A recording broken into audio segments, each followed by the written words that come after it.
সাবিল, মুসাফিরের সঙ্গে সৎ আচরণ করো।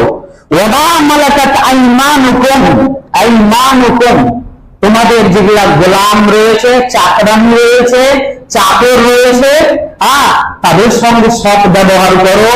চাকরানি আগে ছিল, চাকরানি গোলাম এরকম ছিল প্রচলন, এখন তা দেখা যায় না। এখন কি আছে, ওই তো কাজ করে, ওর বাড়িতে কাজ করে, পয়সা নাই, তো কি করতে হবে, তাদের সঙ্গে যারা কাজ করছে তাদের সঙ্গে সৎ ব্যবহার করতে হবে।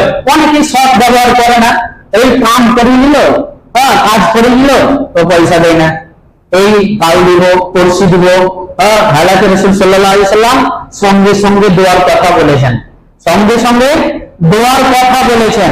এই কালকে দিব, পড়শি এসো, বেচারি রোদে বাতাসে খেতে